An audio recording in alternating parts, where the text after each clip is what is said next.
அனைவருக்கும் வணக்கம்.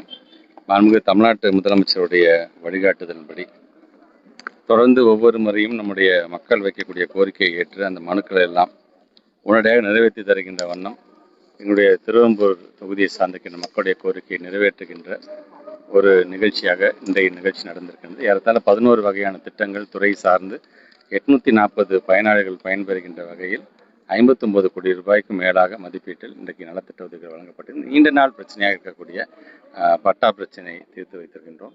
அதே போன்று மாற்றுத்திறனாளிகளுக்கு என்று இன்னைக்கு உதவிகளும் செஞ்சிருக்கிறோம்.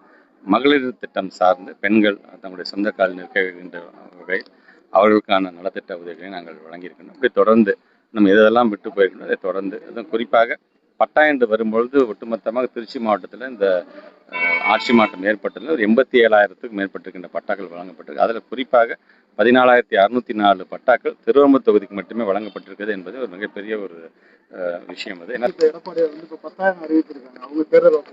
அது அரசியல் சார்ந்தவங்க தேர்தல் வருது, அவங்க சொல்றாங்க மக்களுடைய நம்பிக்கையை யார் பெறுகிறார்களோ, மக்களோட நம்பிக்கை என்பது ஒவ்வொரு விதத்தில் ஒவ்வொருவரும் பெறுவார்கள். அதிகப்படியான நம்பிக்கை யார் பெறுகிறார்களோ அவர்கள் ஆட்சிக்கு வருவார்கள். மாற்றுத்திறனாளி மாணவர்களுக்கு இன்னும் உதவியாளர்கள் நியமிக்க சுற்றறிக்கை வெளியிடப்படணும். இல்லை, ஏற்கனவே செய்தி குறிப்பை நாங்கள் கொடுத்துட்டோமே. நீங்கள் ஒரு 4 நாளைக்கு முன்னாடி கூட பார்த்துருப்பீங்க. மக்களுடைய குறிப்பாக பெற்றோர்களுடைய கோரிக்கையாக பொதுவாக ஒவ்வொரு வருஷமும் என்ன நீங்கள் பண்ணிட்டு இருந்தீங்க அதே ஸ்டேட்டஸ் கோ மெயின்டைன் பண்ணுங்க. இன்ஸ்டெட் ஆஃப் ஸ்டூடெண்ட்ஸ் வச்சு எழுதுறதை காட்டிலும் ஆசிரியர் வச்சு எழுதுறது தான் சரியாக இருக்கும் என்று பெற்றோர்களுடைய அந்த இதை கேட்டு அது உடனடியாக அந்த செய்தி குறிப்பும் கொடுத்துருக்கோம். அது செய்தி குறிப்பை சரியாக பார்க்கல, சர்க்குலர் வரல என்று சொன்னாலும் பத்திரிகை ஊடகத்துறை சார்ந்த நண்பர்கள் மூலமாக ஒரு அமைச்சர் என்ற முறையில் நான் இது கூட வாய்மொழியாக கூட சொல்லிக்கிறேன். நான் என்ன சொல்கிறேனோ அதுதான் உங்களுக்கான ஜீவம்.